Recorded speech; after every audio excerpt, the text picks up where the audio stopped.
በስመ አብ ወወልድ ወመንፈስ ቅዱስ አሃዱ አምላክ አሜን። ሰላም ጤና ይስጥልኝ። የተከበራችሁ ቤተሰቦች እንደምን አላችሁ? ይህን መንፈሳዊ ቻናል ሰብስክራይብ በማድረግ እንድታግዙን በእግዚአብሔር ስም እንጠይቃለን። ሐሳብ አስተያየታችሁንም በኮሜንት ላይ ግለጹልን። የእግዚአብሔር ቸርነትና ፍቅር፣ የእመቤታችን ቅድስት ድንግል ማርያም አማላጅነትና እናትነት፣ የቅዱሳን መላእክት ሰማዕታትና ጻድቃን ተራዳኢነትና ጥበቃ ከሁላችን ጋር ይኑር ለዘላለሙ አሜን። በዛሬው ዕለት የሚታወሱ በሕይወት ተጋድሏቸው ብዙ የምትማሩባቸው ቅዱሳንን እንደሚከተለው አቀርብላችኋለሁ። መጋቢት 9 በሰማዕታት እንድርያኖስና ሚስቱ አብላስዮስና አርማ ሌሎች 40 ሰዎች።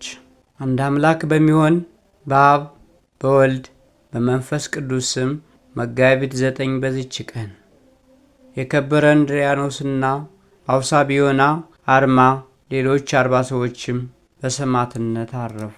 እኒህም ምርጦች ለረከሰ ከወርቅና ከብር ለተሠራ ጣዖት ማምለክን እምቢ ስላሉ የክብር ባለቤት ለጌታችን ኢየሱስ ክርስቶስ ስለ ስሙ መላውያን ጽኑ የሆነ ስቃይን አሰቃዩአቸው። ከዚህም በኋላ ራሶቻቸውን በሰይፍ ቆረጡ። የሰማዕትነትንም አክሊል በመንግሥተ ሰማያት ተቀበሉ።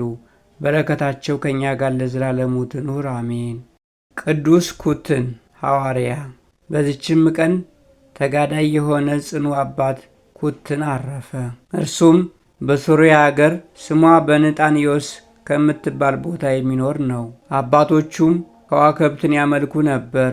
የአባቱ ስም ንስጣር፣ የእናቱ ስም ቴዎድራ ይባላል። ባደገ ጊዜም ወላጆች ሊያጋቡት ፈለጉ። እርሱ ግን አልወደደም።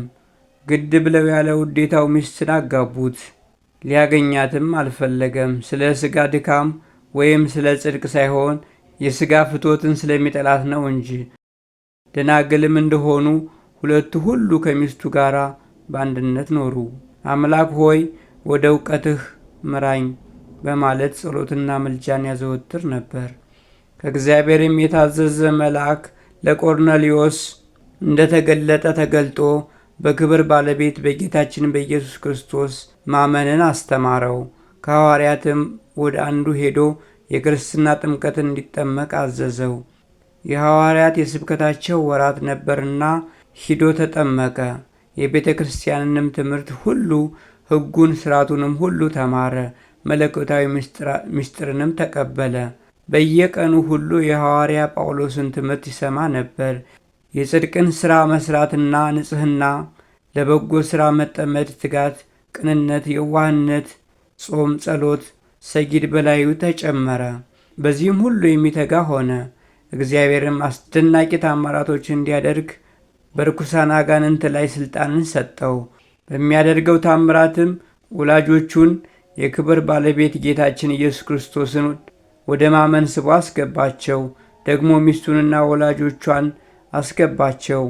ከከሃዲያን አንዱ ለሰይጣን ሊሰዋ ወደ ጣዖቱ ቤት በገባ ጊዜ ቅዱስ ኩትን አውቆ በሰይጣን ላይ ጮኸ።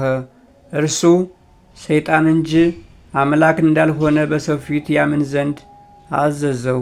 ሰይጣንም እንዳዘዘው ራሱን ገለጠ። በዚያ የነበሩ ሁሉም የቅዱስ ኩትን አምላክ አንድ እርሱ ብቻ ነው እያሉ ጮኹ። በክብር ባለቤት በጌታችን ኢየሱስ ክርስቶስ አምነው የክርስትና ጥምቀትን ተጠመቁ። ከዚህ በኋላ ከቀላውዲዮስ ቄሳር የተላከ መኮንን የቅዱስ ኩትን ዜናውን በሰማ ጊዜ ወታደር ልኮ አስቀረበው። ስለ ሥራውም ጠየቀው። እርሱም በክብር ባለቤት በጌታችን ኢየሱስ ክርስቶስ አመነ። መኮንኑም ጽኑ ግርፋት ገረፈው፣ እንዲያስሩት አዘዘ። ይህንንም አደረጉበት። የአገር ሰዎችም ቅዱስ ኩትንን አሰቃይተው እንዳሰሩት በሰሙ ጊዜ ሁሉም ወደ እርሱ ተራወጡ። መኮንኑንም ሊገሉት ወደዱ። መኮንኑም ሸሸ። ቅዱስ ኩትንንም ከማሰሪያው ፈተው ከደሙም አጥበው ተሸክመው ወደ ቤቱ ወሰዱት። ከዚያም በኋላ ብዙ ዘመናት ኖሩ። የወደደውን እግዚአብሔርን አገልግሎ ደስ አሰኝቶ በፍቅር አንድነት አረፈ። ከረፍቱም በኋላ ቤቱን ቤተ ክርስቲያን አድርገው ሥጋውን በውስጧ አኖሩ። ጌታችንም ከሥጋው ብዙዎች ታላላቅ ታምራቶችን አሳየ።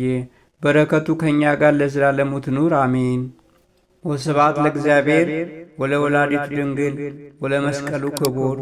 ይቆየን። የተባረከ ጊዜ ሆንላችሁ።